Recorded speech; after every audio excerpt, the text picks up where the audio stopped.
Hello and welcome to my Yu-Gi-Oh channel. Today we're looking at some new cards coming out of Burst of Destiny, and these are supposed to be Despians supporting that archetype. Ad libitum of Despia is a level 8 dark attribute fairy type effect monster with 1500 attack and 2000 defense. And its effect is you can only use this card's name's first and second effects once per turn each. During a main phase, you can activate this effect. Each monster currently face up on the field gains 100 attack times its own current level until the end of your opponent's turn. And 2, if this card is used as fusion material while in the hand or on the field and is sent to the graveyard or banished, you can target one of your Despia monsters not named Ad libitum of Despia, or one of your level 8 or higher fusion monsters that is banished or in your graveyard, and special summon it. Now the first effect I think is quite a strange one. It does boost all of your monsters' attack points by their own levels, but it also does the same for your opponent. So if they've got highly offensive monsters, then they actually get this benefit as well. The one kind of benefit over anything else your opponent is running is most of the Despias don't tend to be anything other than level monsters. I think most of them are either effect monsters or you've got a couple of fusion monsters as well, whereas your opponent might have Exceeds monsters or they might have Link monsters, in which case they don't actually get the benefit of this first effect.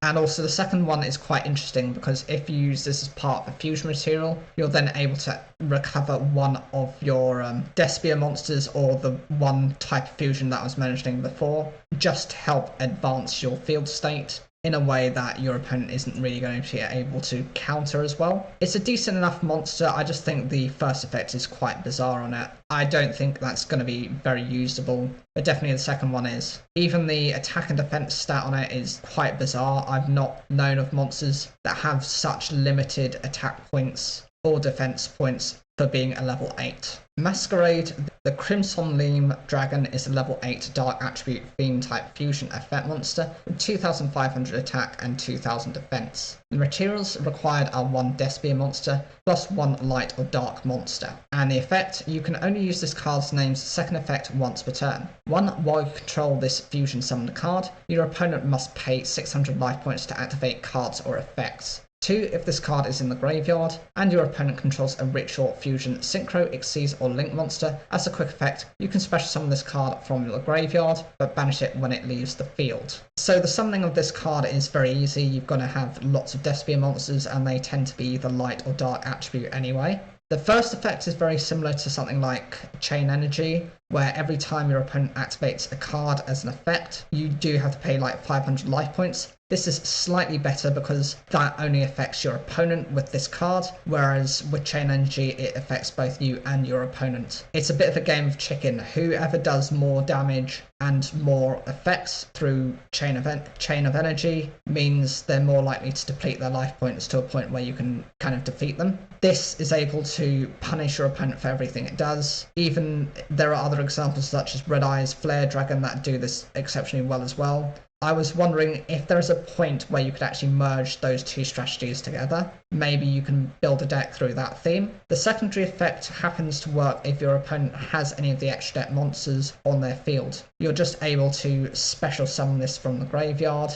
Even though it does have the banish effect where when it leaves the field again, that's fine because actually with the previous monster, that's also able to just resummon this card from the banish pile. Overall, I do like the design of the card. I just think the first effect is very basic of it, and unless you've brought your opponent's life points so low that they can't actually risk using many effects, you're not going to be dependent on this to win for you. Jubilation of the Branded is a quick play spell card with the effect, you can only activate this card's name's first or second effect per turn and only once that turn. 1, reveal 1 monster in your hand, and if you do, send 1 level 8 fusion monster with 2500 attack or defense with the same type as that monster from your extra deck to the graveyard. Then you can apply the following effect. Discard the revealed monster, then add 1 Fallen of Olvaz, or 1 monster that specifically lists the card Fallen of Olvaz in its text from your deck to your hand. And 2, during the end phase, if a fusion monster was sent to your graveyard this turn, you can add this card from your graveyard to your hand. The first effect of this card helps you to just pitch certain monsters to your graveyard, and then hopefully with the first monster that was mentioned,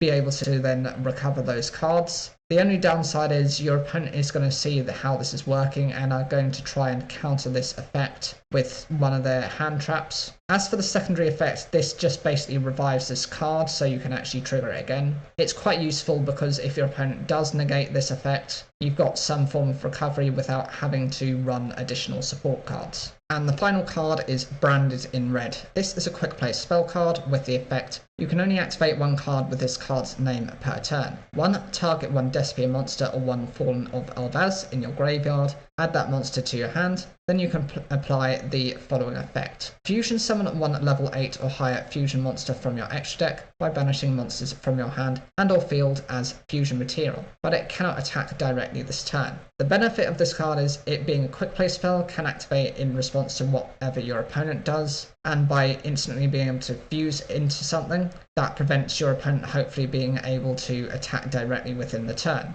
I do like the design of all of these cards, and I don't think there's any one of those that is particularly weak. If anything, I would argue maybe the previous card that I mentioned might have some form of weakness, in that it's just purely for searching. But that's, a decent enough effect to actually rely on.